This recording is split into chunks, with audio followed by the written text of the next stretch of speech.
You give us like just a primer, basic explanation of what that era was? They began with 40 acres and a mule. Wow. So they developed police forces out of these people? It's a sordid, rich, sordid history that we have. Now, having grown up in that era, do you have any distinct childhood memories that come to mind? Many of them started to be arrested for vagrancy, for just really almost anything. If you made eye contact with a white person during that era, was law enforcement coming down on you? Was that a crime? On the literacy test, were like, how many bubbles are in a bar of soap? How many seeds are in a watermelon? So, I mean, they're designed so that you could not pass the test. We are back for another episode. Thank you guys for joining us and appreciate all you subscribers, all you listeners. We're on various platforms, including YouTube. We're on Apple. We're on Spotify, wherever you guys get your podcasts, and always at mikecpodcast.com. And thanks for being here. Our guest today served for 25 years as a federal employee working with political appointees in the Clinton, Bush, Obama, Trump, and Biden administrations. His new book, which focuses on his time working in public affairs during the Trump administration, is entitled Longest 4 Years of My Life, A View from the Field by a Black Fed in the Trump administration. And there's a large list of interesting issues we could discuss with him given his extensive background. But today, I want to take a bit of a turn and have more of a historical conversation. He grew up in the Jimcrow era of the U.S. South, and we wanted to speak to him about what that was like. And we're grateful that he's agreed to join us today. Please welcome Deric Gilliard. Deric, thanks for being here. Thank you, Mike. I appreciate the invitation. And I'll tell you, you're the very first person, and I've done a series of podcasts, who's asked me about anything in this lane. So this is going to be a different conversation. We're looking forward to it. Yeah, me too. And you know, I read about your extensive background, and I was tempted to introduce you as the Honorable Deric Gilliard, because you've just done so much, and it's just great to have you here. And I know you have experience in this. You grew up in that time, the Jim Crow era, but we do have some viewers and listeners who are not in the U.S., and we have some younger viewers and listeners who just may not be familiar with what Jim Crow was. Could you give us like just a primer, basic explanation of what that era was? Sure. It was a period of time post-slavery, but where Black people still were subjugated and treated as second-class citizens. Black people did not, until, this is an example. So my father is from a little town called Benton, Louisiana, outside, 10 miles outside of Shreveport. My mother is from Stockbridge, Georgia, which is, now it's a bustling community, but it's 30 minutes from Atlanta. It's a suburb of Atlanta.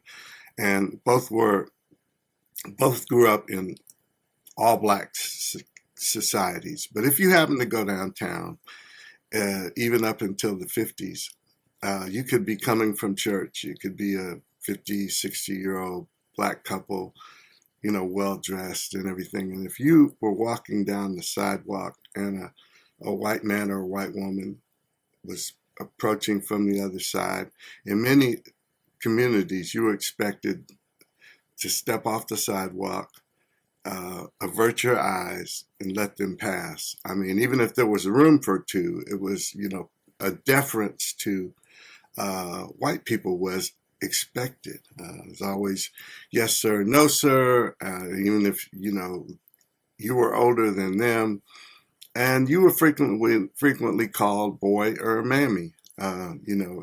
So that was some disrespect. If you went into before 1964, the passage of the Civil Rights Act of 1964, if you went into let's say you went into a department store, you used to have Kresge's and Woolworths and Rich's, and a lady could go in looking for a blouse or a skirt, and she had to hold them up and hope that they fit because she couldn't go into the dressing room and try them on. Black people couldn't do that. At the lunch counters, you couldn't go in and sit down at the counter and order a cup of coffee or a hamburger or a milkshake. You could place an order, then go around to the back, and there would be like a window or a door where they would set you out the food. And that was a fairly common thing. You could not, there were neighborhoods you absolutely couldn't buy houses in because of redlining. Yeah. And things like that. And so, and most of the time, if you were in schools where they were segregated before 1954. Now, I was born in 1954, so I was born 6 months after Brown versus Topeka Board of Education decision that said that schools, because before they said they could be separate but equal, but they were never equal. Right. They were separate, but they weren't equal. So this changed things. And when that happened in 1954, many white parents, of course, they protested, and lots of things happened when some of the key moments when people integrated the schools, like Ruby Bridges in New Orleans and the Little Rock Nine, who went to school there. And those are famous cases where they had to send in the National Guard. But many instances, what white people with means did was they established private schools, and they literally shut the public schools down. So there were years where people simply could not go to school because they did not have schools for black people yet, and white people were going to these public schools. This even happened in Boston, so it wasn't strictly. Really? Oh, Wow. absolutely. That's one of the most famous places. Boston of all places. Boston has a very rich history, discriminatory practices. We'll put them that way, right? Yeah. Because Yeah. and Bill Russell, the great famous player with the Boston Celtics, who was very much an advocate for racial righteousness, for justice. He talked about how bad that city was. And in fact, I'll tell you this, my wife in the 1970s, her sorority had its national convention in Boston. Boston of all places, in the 1970s. They went to Boston, and they were treated very poorly. They encountered a lot of things that they had not seen before and did not expect in a city, a northern city like Boston. So Boston has an enduring reputation, actually, for that kind of treatment. So yes, those were some of the things. If there were only certain hospitals that would accept black people. I'll give you an example. My first book I wrote, it's called Living in the Shadows of a Legend, Unsung Heroes and Sheroes Who Marched with Dr. Martin Luther King Jr. So in 1965, when they were pushing for the Voting Rights Act to be passed, there was an incident in a little town called Marion, Alabama, where Dr. King had sent in some of his people. He called them the ground crew, and he would dispatch them to towns and communities where there was a struggle for equality, and maybe some of the people needed some support. They may needed some training. They may need some tactics. And so what they did in Marion, Alabama, which is also the city where Coretta Scott King is from, and it's probably about 30 or 40 miles from Montgomery, Alabama. And so they used a tactic where they would get the children out of school and they would get them to march with them in protests of things. So, like, for example, there were poll taxes particularly in the South that were designed to keep black people from voting. So some of the questions on the literacy test were like how many bubbles are in a bar of soap. Okay, how many Okay. how many seeds are in a watermelon? So I mean, Wow. they're designed so that you could not pass the test, right? Yeah. Just setting people up for failure. Absolutely. Wow. Absolutely. And so they were protesting that black people did not have that. Black people were the vast majority, probably 65, 70% of the town was black, but they had no black elected officials, Mhm. no representation. So the SCLC, the organization co founded by Dr. King in 1957, he and a bunch of approximately 60 ministers co-founded this organization, and it was done so. So this was 2 years after the Montgomery bus boycott, the 381-day Montgomery bus boycott, and Dr. King was recruited to Montgomery to lead Dexter Avenue Baptist Church, and that's where he hooked up with Rosa Parks, and he was elected the president of the Montgomery Improvement Association, which is the organization that spearheaded the bus boycott. So that's how he became famous, and then a few years later they organized this entity, the Southern Christian Leadership Conference, and the primary reason they did this initially was that the transportation system was very segregated in America.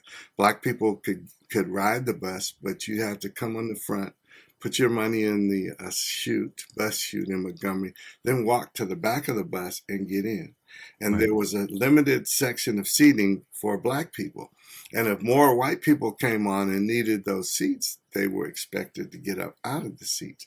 And Right. Montgomery was like 70, 75% white. So these are some of the instances in the Jim Crow society. Black people, whether you may have had the mindset or the not the skills, but the intellect, the ability to become a doctor or a lawyer or an architect, you weren't allowed those opportunities. You were always steered toward vocational options. And so that's part of what the Jim Crow society was. It was you couldn't vote, you did not have access to public accommodations, you housing was discriminatory. So all of these aspects continue to keep people at a level of being a second class citizen. So you mentioned some very interesting things. You said that eye contact was forbidden. So if you made eye contact with a white person during that era, was law enforcement coming down on you? Was that a crime? It wouldn't be law enforcement, but it would be so policing kind of came into effect. In fact, I'm a co-facilitator of an immersion experience. It's a year-long experience. We meet once a month. People have homework, and it deals with race and justice from a position of Christianity. But there was policing really began after the Civil War, when people in the South, who of course lost the war, and then they started with what they call slave patrols. Okay, so even though slavery was then illegal, many of the people still stayed on the plantations because and they weren't made to stay there, but they were used to being there, and they stayed there because they had no education, they had no resources, and I mean everybody didn't, but lots did. And so one of the things that started happening was a lot of these people who are now free, no education, no resources, because they began with 40 acres and a mule, but that was as soon as Lincoln was, that practice was gone, and not many people got 40 acres and a mule. And so these people were, just starting with whatever they had on their backs and their meager clothes, because they lived in slave quarters. They had nothing. And so one of the things that happened was many of them started to be arrested for vagrancy, for just really almost anything. And it started a system where then these people were, it's called convict leasing. Then they were actually leased out to these plantation owners and white Southerners who, though they had lost the war and they had lost their economic engine, which the slaves were, then this was a way that they could still have them do the work and not pay them. And so that was one of the real problems that happened. And out of that grew police forces, quite honestly. Really? Yeah, yeah. Wow. So they developed police forces out of these people? Out of, yes. And so because the people that were previously the slave patrols, they paid them. In fact, if you lived in the community that was, that raised all these crops from cotton to corn and rice and all these things that they grew on the plantations, there was a commitment. It's almost like the conscription in the army. Everybody was held accountable. You had to take a turn being part of this slave patrol. Okay, so that was like an obligation, and it was a service to the community.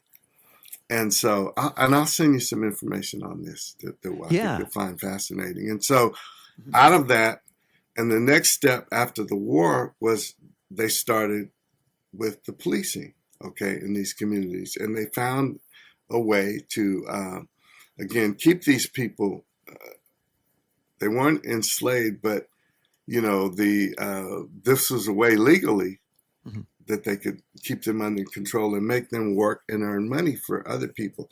And out of that also grew the KKK, because the Klan then became essentially the slave patrols, and they were the enforcers. And so, yeah, it's a sordid, rich, sordid history that we have. And just this conversation alone is just filling in gaps that I wasn't aware of. So I just appreciate you bringing some of those things to light, Deric. Now, having grown up in that era, do you have any distinct childhood memories that come to mind? I do, Mike. And so my childhood was different, say, very different than from my older cousins, in the sense that my parents were in the military, so I traveled a lot. So I think in '58, so I would have been 4 years old. We went to Germany for 3.5 years, and the interesting thing is that I was treated better in Germany than I was in the United States. Is that right? Oh, absolutely, absolutely. I went to an integrated school in Germany because we lived on a military base, and there are issues with the military too, certainly, but they were doing that right. And so open discrimination was prohibited. But the German people, and we know about Hitler and the Holocaust and everything, but unlike in this country, they have no statues, for example, of Hitler or any thing that honors that society. Yeah. Well, we have statues and streets named for, and bridges named for Confederate generals and KKK. There's a street not far from me named after a general. Yeah. So it's still there. This country to this day still has not, I wouldn't say it hasn't acknowledged it, but I would say as a man of faith, it hasn't repented and really apologized, and certainly made right, because there's these movements around reparations. I'm not going to see any reparations in my lifetime, and I don't think it's going to happen, because even think about it, in Tulsa, there were 4 people up until last year who actually survived the Tulsa massacre. And the thing about reparations is, well, who can we pay? They're all gone. And how do we, these people were still there. Yeah. And yet they ruled in court not to Mhm. pay them, not to do anything for them. So I just, it's a different mindset over here.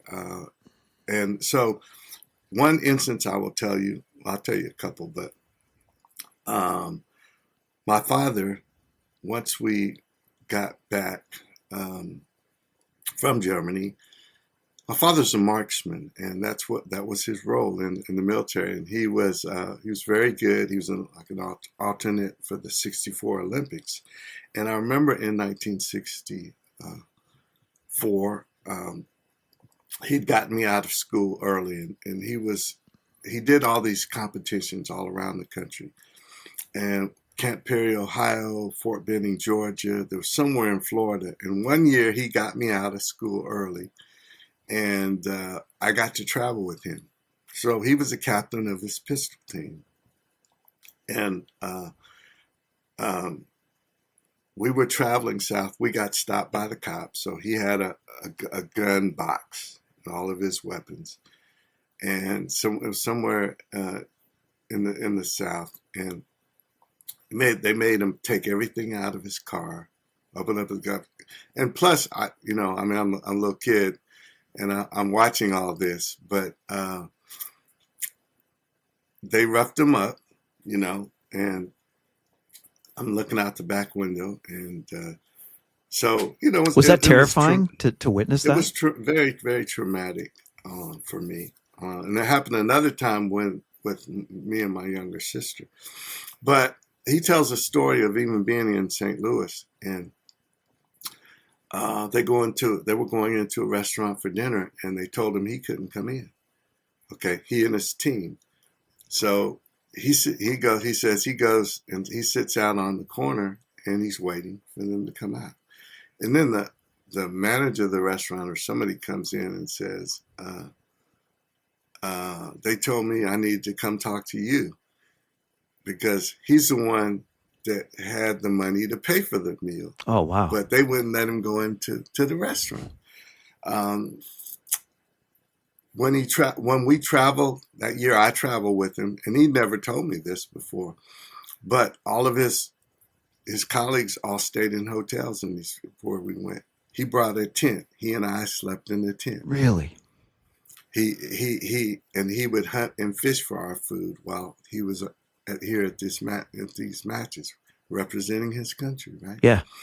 So that was some of the things that I saw and experienced. I know that I would go to the zoo when they integrated the zoo in Atlanta, and I remember being called just.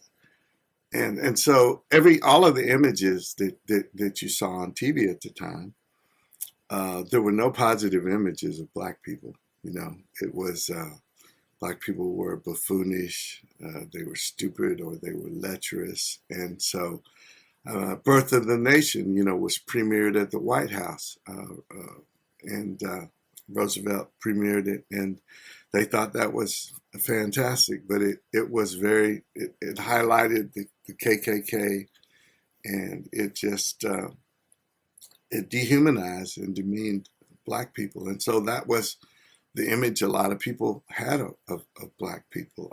I'll tell you that when I went to school, when I went to college, and of course I was the first generation really that had access to going to any college and university, basically, that you had the grades and the wherewithal to go to. Mm-hmm. So I was undergrad at the University of Kansas. This was in 1973. And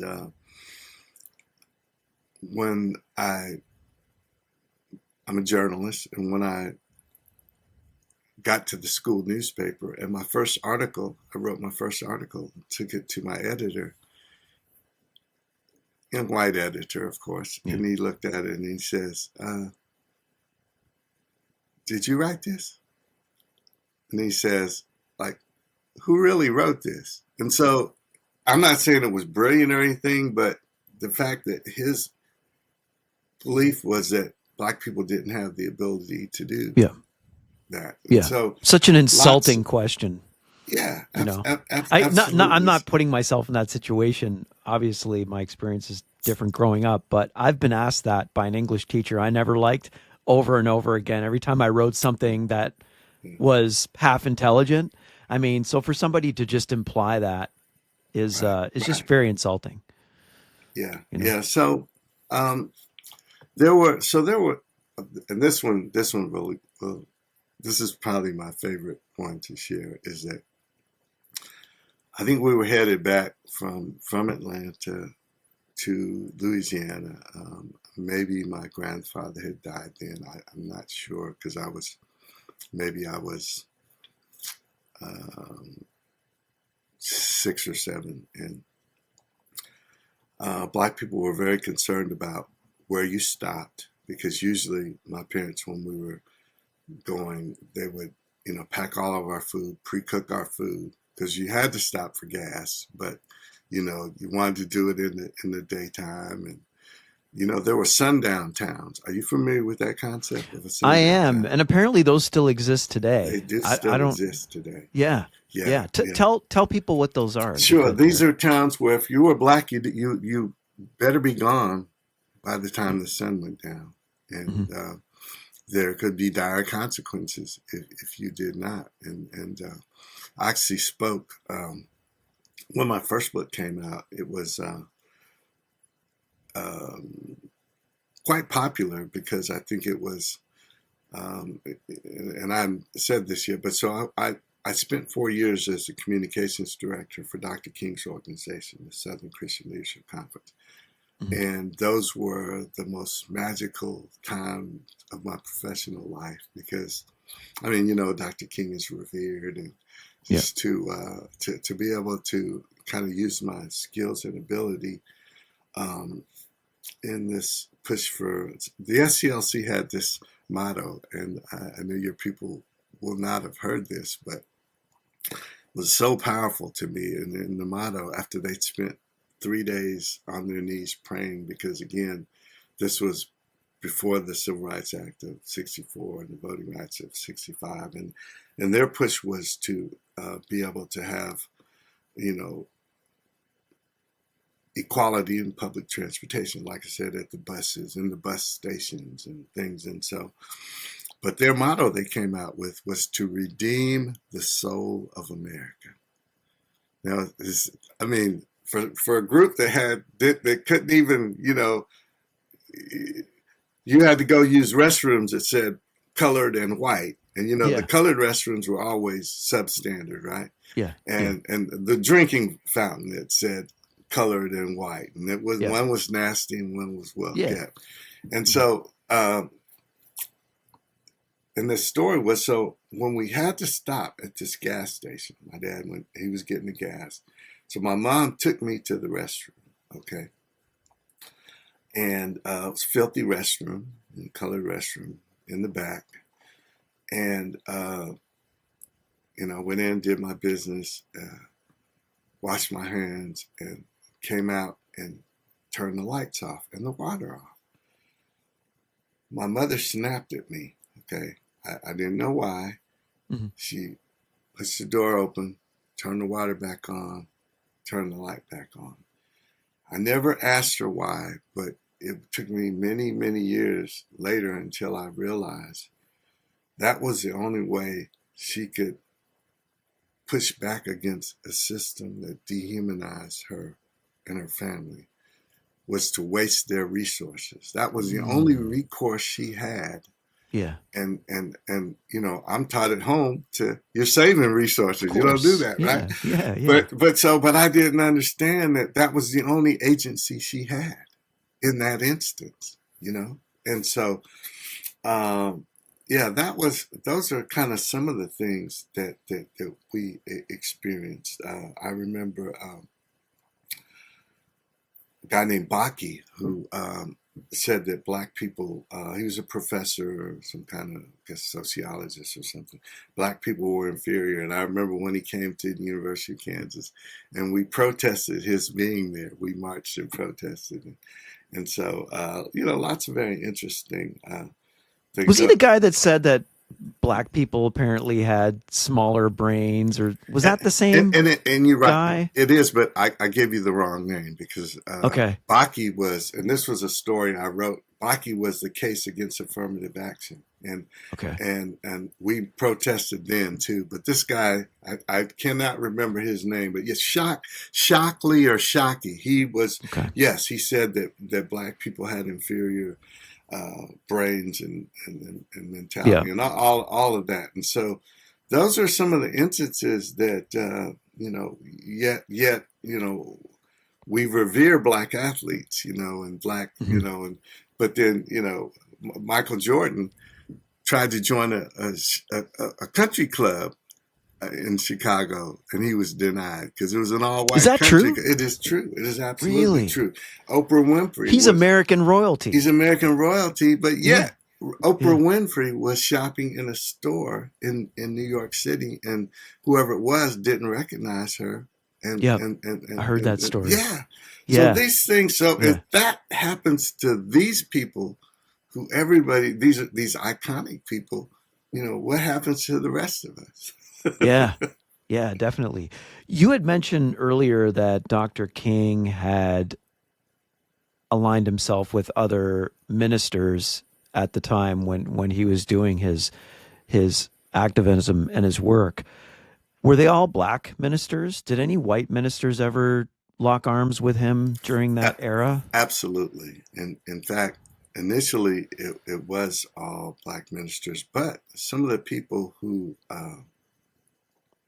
essentially thought about the SCLC, and it was there, some of the ministers, some of the people rather, that whose idea was to create this organization were white people. Okay. And there were very key white advocates in his ministry. In my my first book, I think there are 4 or 5 white people that I profile. I profile 20 people, and like at the beginning of the chapter, I have a picture of them in their heyday when they were doing their thing, and then I have a picture of them at the time I interviewed them, when I met them. I'll give you one example. There's a white guy. So Dr. King, there was an organization, or it wasn't, well, it is an organization, and it's called SCOPE, the Summer Community Organization for Political Empowerment. Now, they are ironically having their 60th anniversary in Montgomery, Alabama, the first week in March.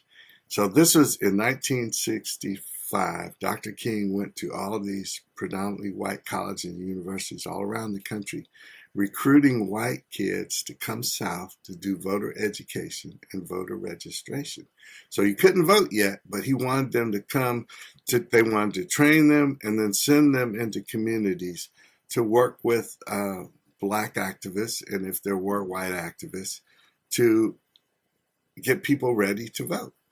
So one of the places he went was UCLA, and 13, and I think they may have all been Jewish, but 13 students went and joined and went to become part of this summer initiative. And they served in Virginia, in Georgia, in Alabama, all different places. One of them I profiled in my book. His name is Willie Siegel Leventhal. Now, he was from New York, but he's at UCLA. I think his father was a doctor, his mother was an educator, and they were very active. And so Dr. King came, and Willie, he was inspired. He wanted to go, but he was afraid to go. And he got mad at me because we became really good friends later on. But he says he called his dad, and his dad told him. He said his dad told him for the first time in his life, and he didn't want me to write that because he didn't want to be written out of his will. But he said his dad told him he was proud of him. So he came south, and there's somebody else one person that is in that group that became famous.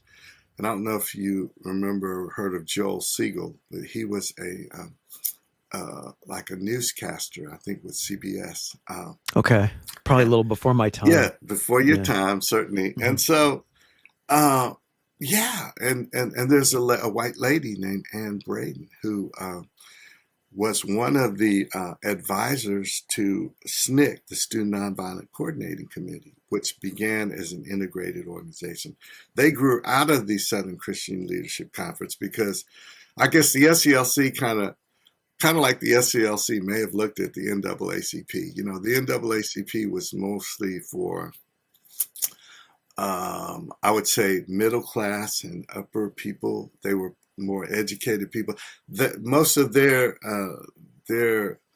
influence was in the courtroom. And you needed Hmm. people in the courtroom. Thurgood Yeah. Marshall, you know, the passage of the Brown versus Speaker Board of Education. The SCLC was mostly poor people, more working class people, more aimed at helping the least of these, and it was a faith based organization, and so, uh, but there's a white lady that I write about named Ann Braden, and she grew up in very connected to the SCLC. She grew up in Anniston, Alabama, and her father used to tell her. She told me this. Her father used to tell her as a child, her and her siblings, her words, not mine. We need to live here every once in a while to keep them in their Hmm. place. Now she goes off to college, develops her own mindset, get very involved in the women's movement, became a journalist, married another journalist named Carl Braden.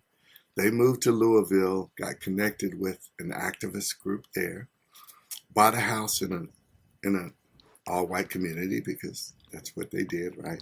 With the Yeah. express purpose of then turning it over to selling it to a black family. That was their way of integrating the neighborhood. They did Hmm. so shortly thereafter. The house was firebombed. Really? What year was that? This would have been in, I have to get that back to you. It was in the late 50s, though. It was Okay. in the late 50s. And so her husband was charged with a term we've become very familiar with lately, sedition. He was sent to Atlanta Federal Penitentiary. Okay. She met Dr. King at a place called Highlander Folk Center. This was in Mount Eagle, Tennessee. It's right outside of Chattanooga. And this is one place in the South where black people and white people would come together on equal terms and equal footing and talk about and make plans for how can we, you know, challenge this nation to live up Yeah. to what it said it was, right? What city was that, Derek? It's called Mount Eagle, Okay. Monteagle. It's right outside Chattanooga. And it was Okay. later, the facility was later burned down. Mm. So she met there Dr. King. Rosa Parks was also there. So this is where Mm. these people would go. And this was an experience they had never, you know, had because you couldn't do this anywhere else. And so uh, she called Dr. King, asked Dr. King to intercede on her behalf and her husband's behalf to get to, you know, he couldn't get him out of jail, but he could, you know, speak up for him and make, you know, because this was after the Montgomery bus boycott, and Dr. King was a world known figure then. And of Hmm. course, he had to choose which fights because he was already being accused of being a communist, right? And they were Yeah. being accused of being communists. So, and in the end, he did do that. But so that was kind of how I got to know her. And she was one of the advisors for the SNCC movement because the SNCC movement kind of thought at a certain point the SCLC was moving too slow. And, you know, because Dr. King insisted on being nonviolent because his movement was based on the tenets of the Sermon on the Mount. And so basically, I think they believed that if we could show America that we were good citizens, we were obeying the law, we were doing everything right, that we could essentially shame America into saying, "Listen, we got to give these people their rights." You know, come on now. And so that's kind of how that happened. And I don't even remember what your original question was because I Well, really you answered it. You said that I asked if some of the white ministers absolutely. were aligned with Dr. King, and I'm glad to hear that There were that was there the were case. And there were absolutely were. In fact, several mhm, of them, and then several of them ended up, and some of them probably did have some ties to communism. But this is something my old boss, Dr. Lowry, used to say, Joseph Eccles Lowry, and President Obama gave him a Presidential Medal of Freedom. But and I don't. Do you remember Obama's first inauguration? vaguely, Vaguely. yes, I don't know if you yes, watched it, I but did watch it. at the Yes, very end of it, I remember the emotion of it all. absolutely, at the very Yep. end of it, they wheeled out this guy in a wheelchair. Okay. And that was my old boss, president of the Southern Christian Leadership Conference, Wow. Joseph Eccles Lowry. And this is one of the things he said to me. And so I got to know him really well. I was part of his inner circle as we were involved in all these movements. He said, if your house is on fire, it doesn't matter who brings the water. So what he Hmm. meant was, I mean, I don't know of any alignments that they had with the Communist Party, but he's saying that, if you're going to help me and I'm in dire straits, I don't care who you are, if you're helping me, and as opposed to you are holding me down. But yeah, a guy named Glenn Smiley was one of Dr. King's closest advisors, who taught him a lot about nonviolence uh, through the way Gandhi practiced it, Mahatma Gandhi in India, along with Bayard Rustin. Those were two of his key advisors and people. And Glenn Smiley was white. And there were other really key. Tom Offenberger was his communications director, and this white guy. He had a really strong and this is the real issue. It's like when Obama was elected. Black people alone do not have the numbers, the power, the anything to move the Hmm. needle. Hmm. It takes a unified, broad-based initiative. It's like Heather Heyer in Virginia when they had the Unite the Right rally, Hmm. when they said Jews will not replace us, and they were Hmm. marked blood and soil, and they had that big fight, Yep. and Yep. and and the guy, the white guy, he ran into that crowd, and she died as a result of that. And so Yes. there are white people who have. Yep. Yep. I'll tell you Hmm. this: in Montgomery, just within a month before the Selma to Montgomery March, well, a month and then right afterwards, 3 or 4 white activists were. One was Jonathan Daniels. He was a Unitarian minister. Another one was James Reeb, who's another minister. And this is when Dr. King called on the ministers to come south and join him in this march from Selma to Montgomery. And this was Hmm. after Jimmy Lee Jackson had been killed in Marion, Alabama, where I was sharing that story, trying to protect his grandparents, because one had been struck and he stood in the way of the second, and the guy shot him straight in the stomach. And then they took him to the hospital, and they couldn't take him to the nearest hospital because they didn't accept black people. They had to take him all the way to Montgomery, and he died several years later. And at that point in time, one of the lead activists in that town of Marion, Alabama, his name is Albert Turner. And there's a famous scene in Eyes on the Prize, and he's welling up with tears. He said, we just couldn't take another person being killed, so we decided we're going to take Jimmy Lee Jackson's body and march it from Selma to Montgomery and dump it on the steps of the Capitol and tell Governor Hmm. Wallace, this has to cease. Viola Liuzzo was a white housewife in Hmm. Detroit, Michigan. She saw the carnage on the Edmund Pettus Bridge when they were trying to march over the bridge, and then of course this when the cops showed up. Hmm. They were on the other end of the bridge. They were on horseback with tear gas masks. Nobody had any weapons, and they beat them back over the bridge.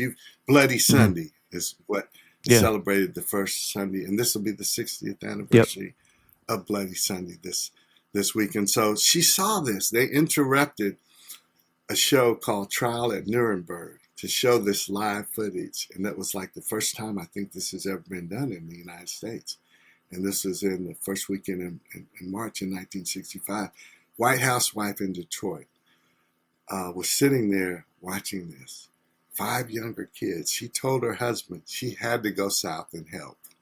I mean, how courageous. I mean, I know some magnificent white people totally vested in the movement. She came south. One thing the Klan hated worse than black people wanting to be free was white people who worked with them, who they saw as traitors.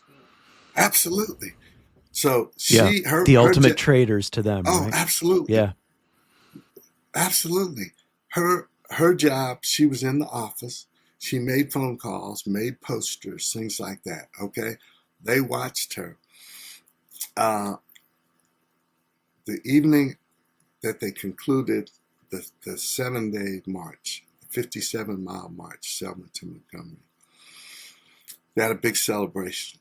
And this is another reason that the movement grew a lot of steam. All the white activists that joined them, Marlon Brando, Peter Pollard Mary, Joan Baez, Peter Fonda, these people, and Sammy Davis Jr. knew a lot of them, and Harry Belafonte and Sidney Poitier, and so they helped recruit them, and because these young white popular activists joined the movement, then lots of other young people joined the movement, and that helped to move the needle. And so they had this big celebration there, big party, and on the way back, Viola Liuzzo had this young black man, he was a boy actually, with her in the car, and the Klan followed her. So there were many white people who gave their lives for this movement as well. So I never would not include them, because that's what it's always going to take to move this needle. It's almost like in this last election, I mean, I think that we didn't have that. I expected more of that. And we wouldn't be going through everything we're going through right now. Yeah. And that's a whole nother episode.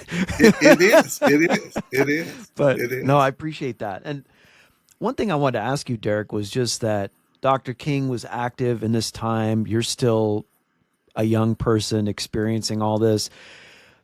Even though he had still not achieved everything that he had hoped for black people, when he was doing his activism and when he was at his peak, did that create a sense of hope for you and your family, just witnessing that? Like, how did that feel to see these issues coming to the surface and people actively working to reverse some of these laws and discriminatory practices? Absolutely. I think that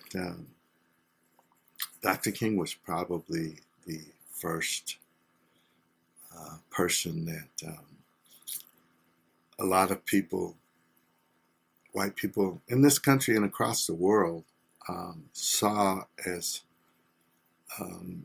obviously highly educated, very eloquent, very passionate. I mean, he was a spokesman. He was, the face of the movement. And obviously there were a whole lot of other people doing fantastic things. But yes, I think in particular to rural people, to poor people, to uneducated people, the thing that he did that was most important is that he gave them hope, and he helped them believe that change was possible, and that this country would one day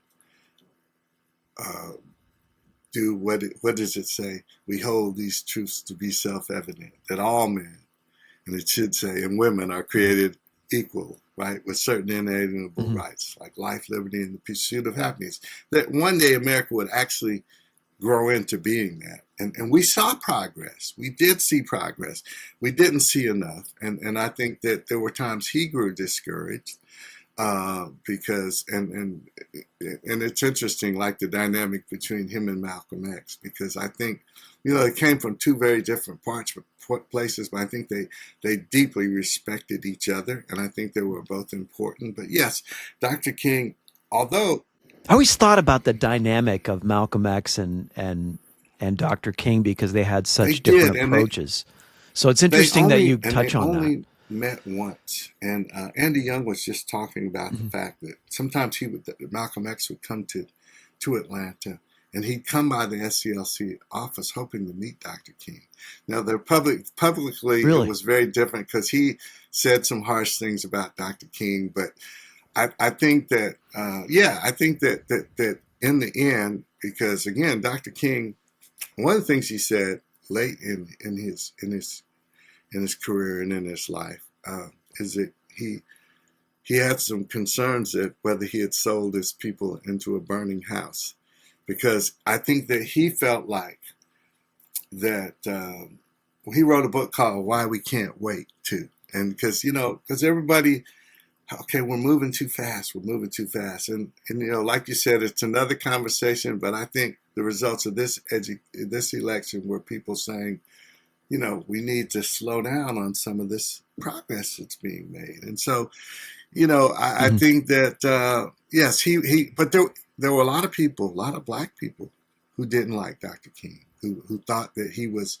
being too pushy, he was being too aggressive, Too aggressive and really, pushy, no, really? as time went on, Wow. and then again, like I said, because SNCC grew out of that. You had the Black Panthers, and you had Malcolm X. Now, to me, you'd think that, Mm-hmm. hey, I like the nonviolence approach. I mean, even as white people, because that was what Dr. King's message was, despite anything. This happened to him.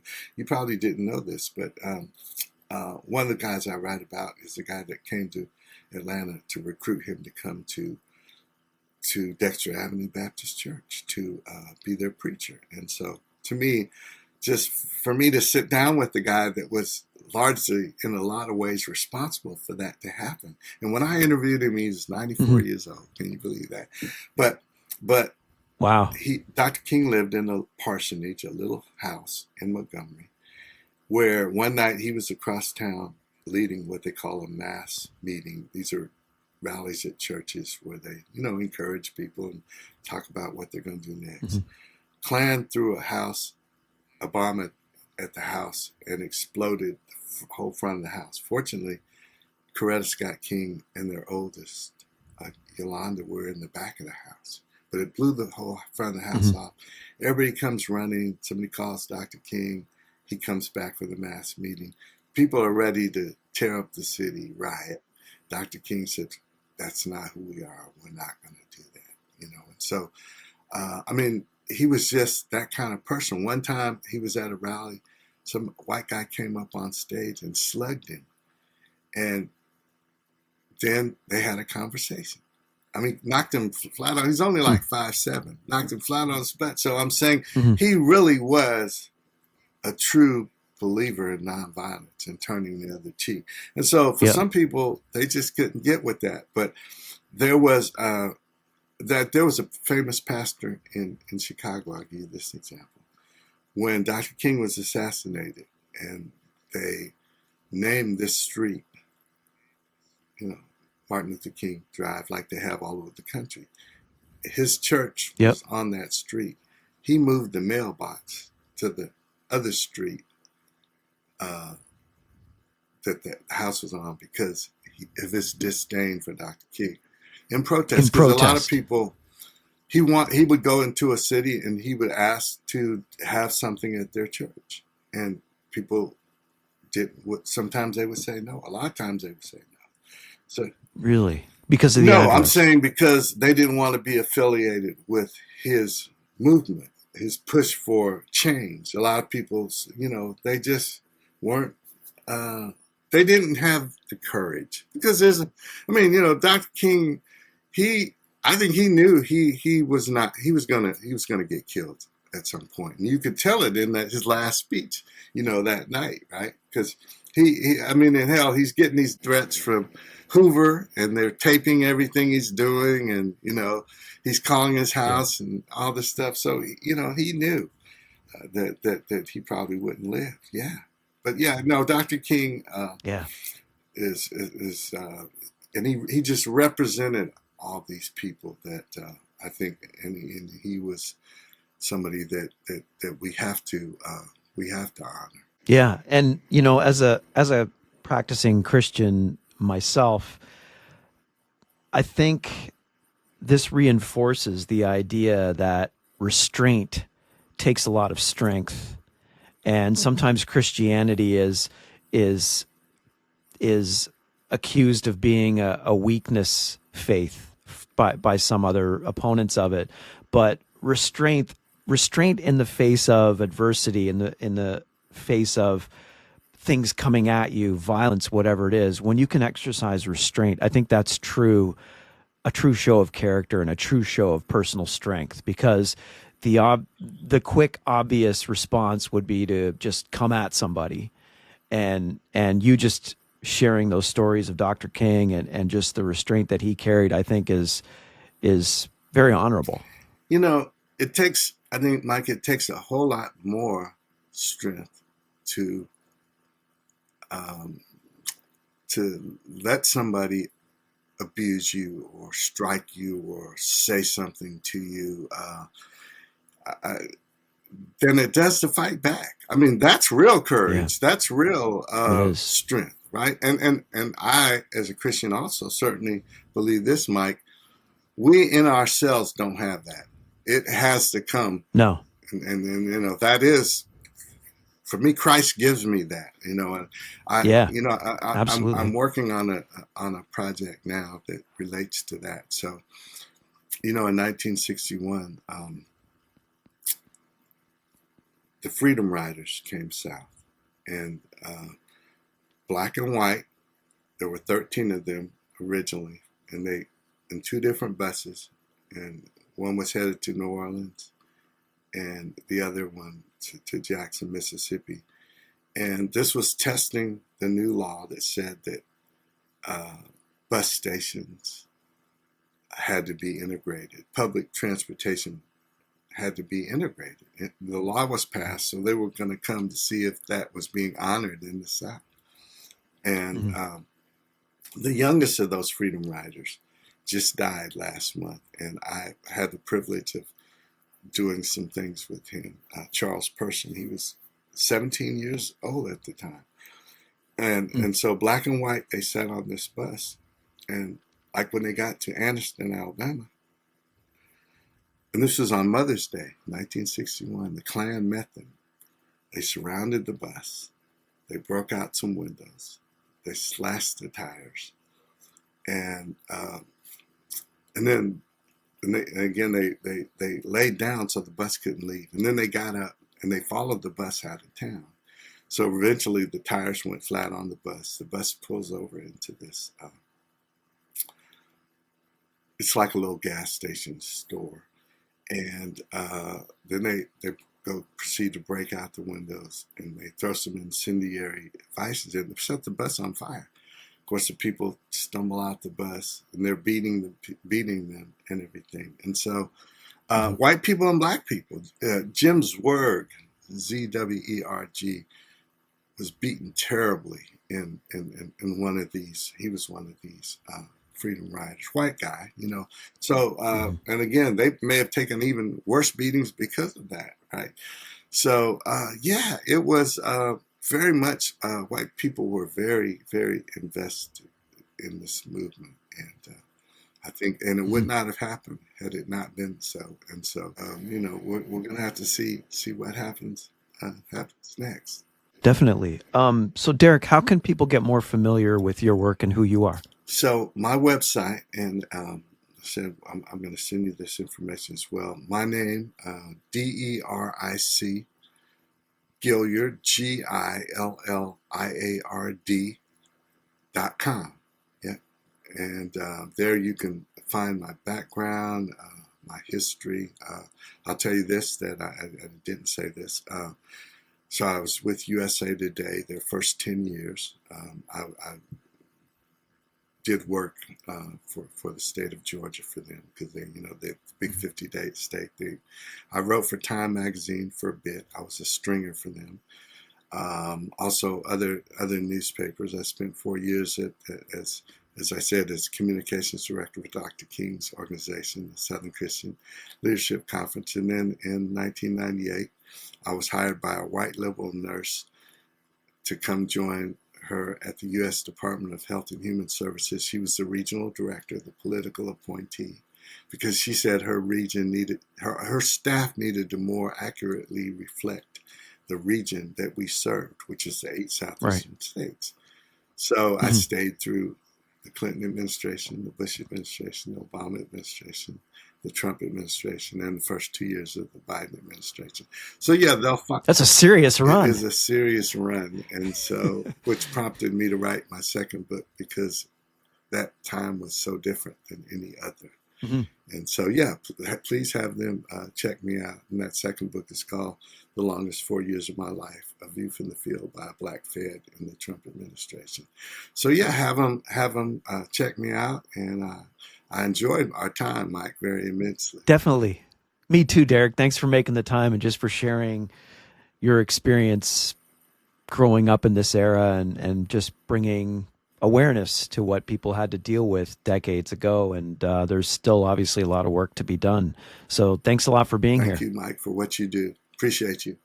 Have a good one. And that'll do it for this edition. We are out of here. Check us out always at mikecpodcast.com, where you can check out all our latest episodes. We're also on Apple, Spotify, YouTube, wherever you get your podcasts. Until next time, bye, everybody. Bye-bye.